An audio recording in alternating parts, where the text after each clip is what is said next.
Hi everyone, Janie here. Welcome back to my garden and welcome to day 4 of my 30-day garden transformation challenge. I'm committing to get out into my garden every day for 30 days, just trying to make it a little bit better than the day before. Now, today is Saturday, I know, and yes, I am going to be posting on Saturdays and Sundays for the month of July. That is my plan. I am sticking to it. We are doing a straight 30 days, so make sure you all subscribe and follow along for the whole 30-day challenge. And it is July 4th. So those of you in the States, happy 4th of July. I hope you guys have some fabulous plans for this evening with your family and your friends. Today, I am going to be focusing on containers. I have a couple containers that just need a little bit of attention, a little bit of a refresh. But before I get started with those, I need to get started with my daily routine. So I watered my plant stash, then I moved on to fertilizing one area. Today I decided to fertilize my 2 Meyer lemon trees that I have in front of my office in my Haddon Stone round heritage planters.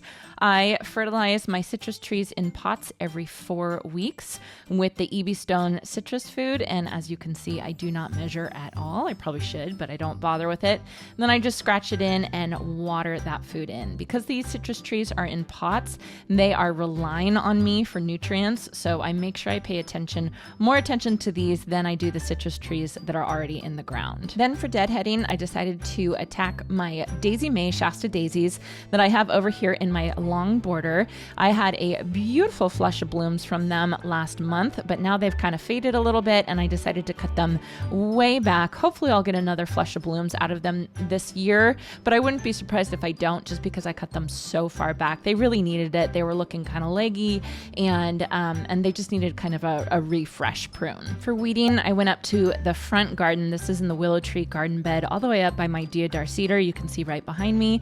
And I started working on some Bermuda grass and some bindweed that I have up here. This is a really bad area for weeds that we have, probably because we just don't have a lot of plants in this area, but it's just one of those things that Jason and I have just committed to. We're going to slowly but surely be pulling the weeds, be spraying them if needed, and just trying to stay on top of it.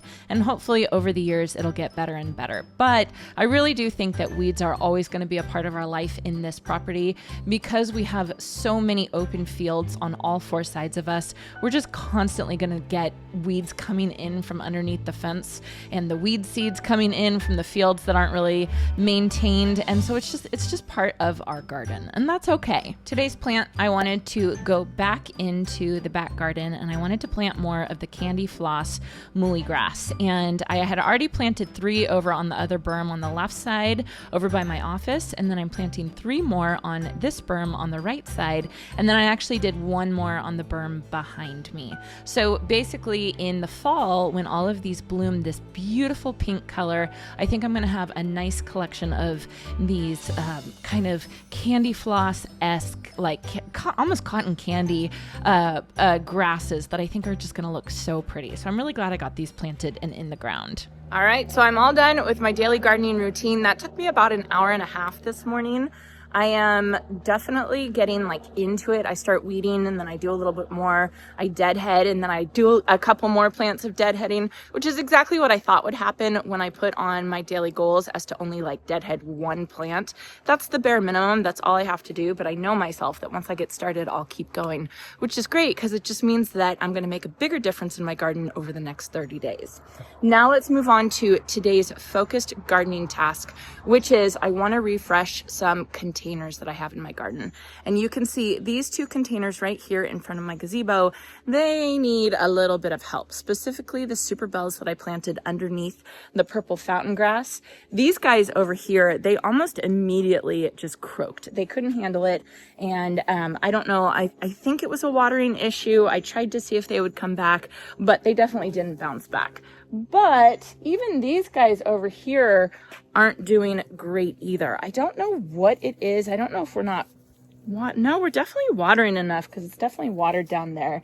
But these plants, they're just if you can look over here at this one, we're definitely It's not budworms. We're not, we're spraying with BT, we're fertilizing them and all that kind of stuff. They're just not blooming as well as I'd like. So I am going to be removing these plants right now. And I know that that's hard for some people to watch. Sometimes it's even hard for me to watch, or really it's hard for me to do. And I often leave plants in my garden longer than I probably should. But I've just come to the realization that they're just plants. It's okay. They're just plants. So if it bothers you, I totally get it. Just look away. I completely understand where you're coming from, but I'm going to be a little bit more, I've decided I'm going to be a little bit more ruthless in my garden. And if a plant is not bringing me joy, it's got to go.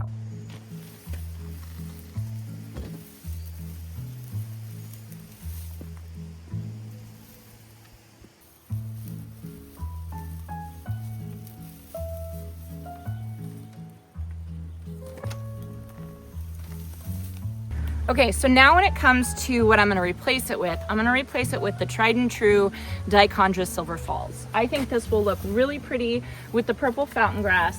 And the purple fountain grass is, it's about to go nuts. It's about to kind of get really big and flop over. So there's no reason to put any more blooms underneath there because I've kind of missed my window. Well, not totally. I just feel like I've missed my window. So I think it'll be really nice just to have this trailing over the pot, just so that we can get a little bit of this silvery foliage with the dark purple fountain grass. I think that'll look really pretty, and I think I won't have to worry about blooms, which will be nice. Not have to worry about that in this container.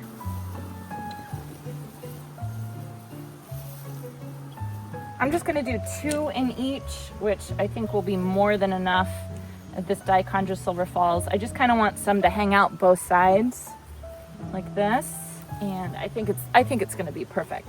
It's so funny. I'll show you guys in a second. I have some birds who are ripping apart my Dichondra Silver Falls from my hanging baskets to make a nest. So there's a Dichondra Silver Falls nest over by my front porch. I'll show you in a second.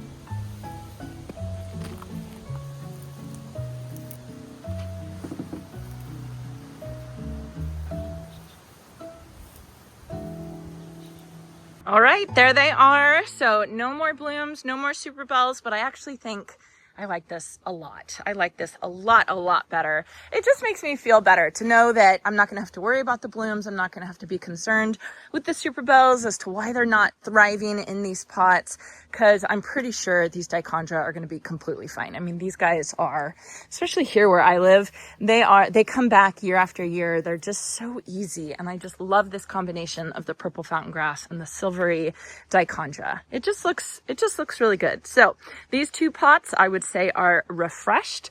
Let me take you all over here to the Dichondra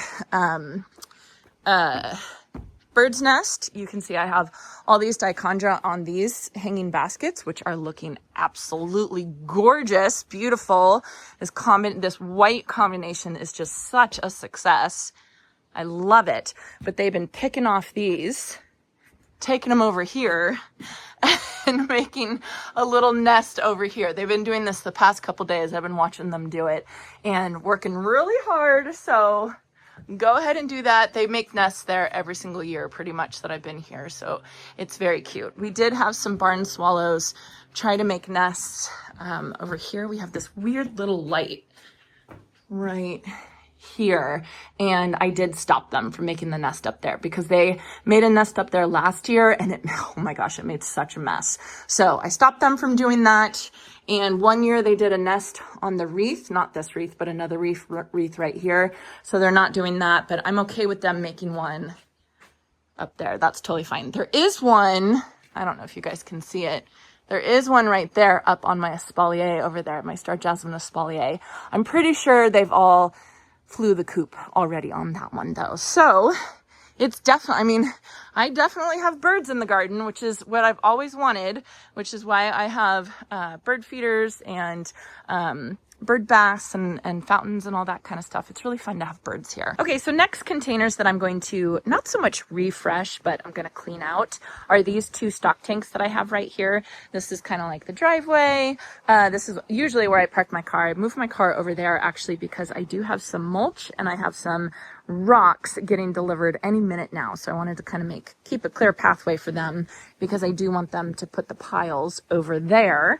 But these two stock tanks, they're not even hooked up to drip. I was letting these purple fountain grass and plain the blue salvia die, and then I'm going to pull them out. I'm going to pull them out right now.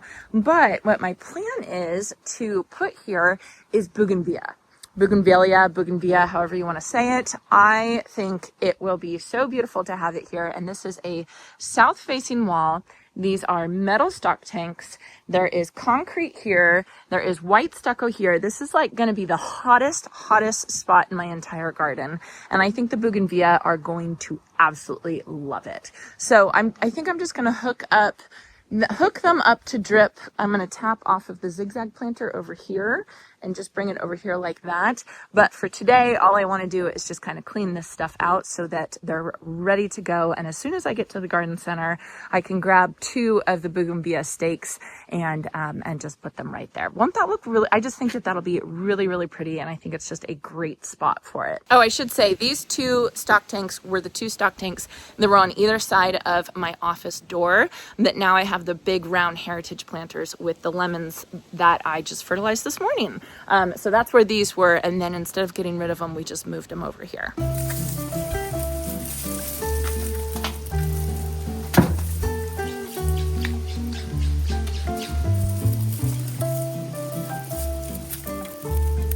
my gosh, this is so rooted in.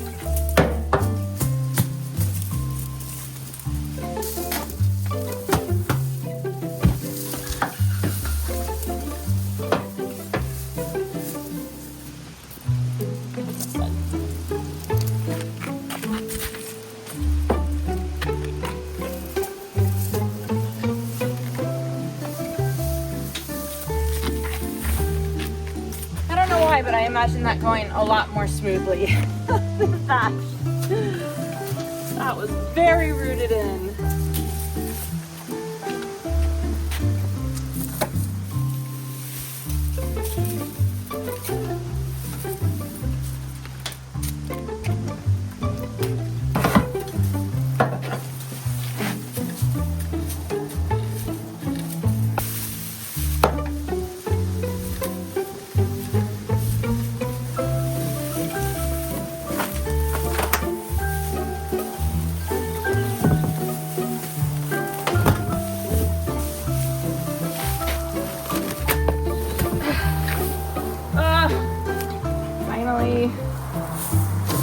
Okay, I just had to go sit and rest for a little while. That was tough. That was tough getting those out. I don't know why I imagined that I would just come in here and pop each one out and it'd be fine.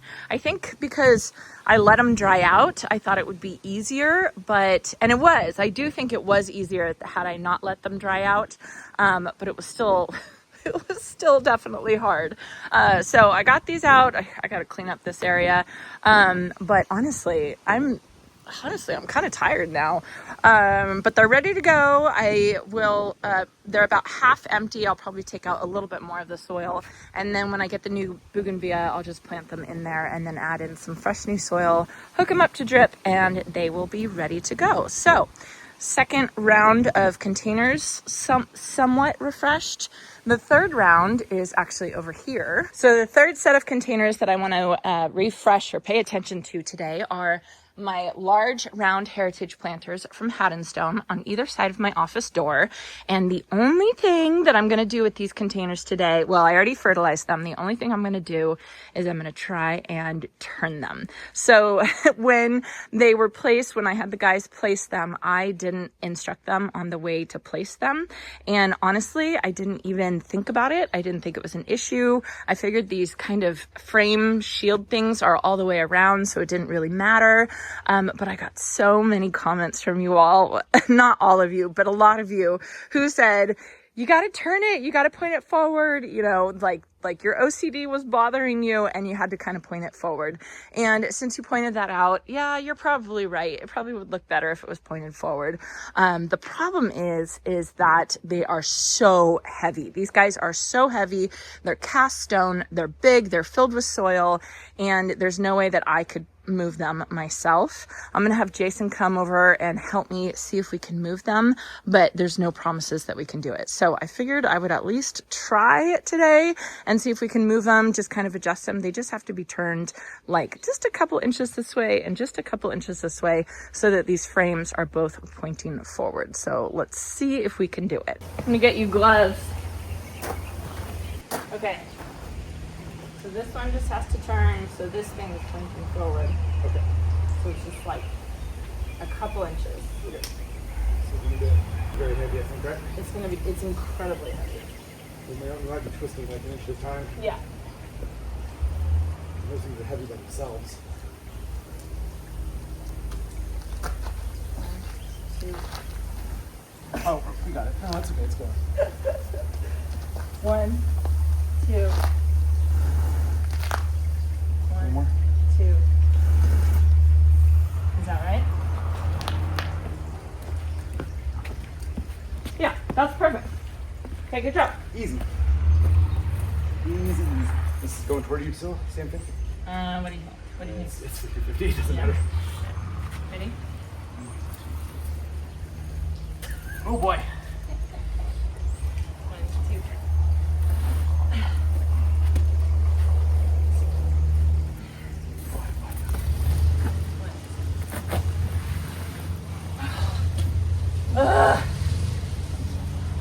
It's got a twist and pull. Wait, I didn't even do it. 1.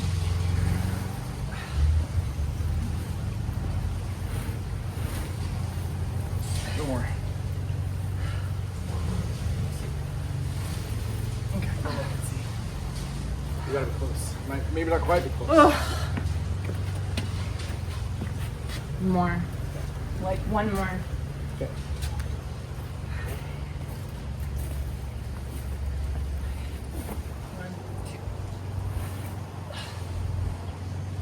One more. That's gonna have to be enough. That would be worth it.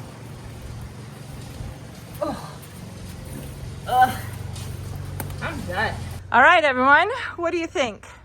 That was hard. That was hard. Those are very heavy. Oh my God, my hands are shaking. That was definitely hard, but they look good. They look a lot better. I know Chris from Haddonstone is gonna think that looks better too, so. All right, don't have to worry about that anymore. Check. Okay, you guys, so that is it for day 4 of my 30-day garden transformation challenge. I am tired. My arms are shaking right now just from pulling all those plants out of the stock tanks and then moving these things. Whew, my arms are shaking, but I am super happy.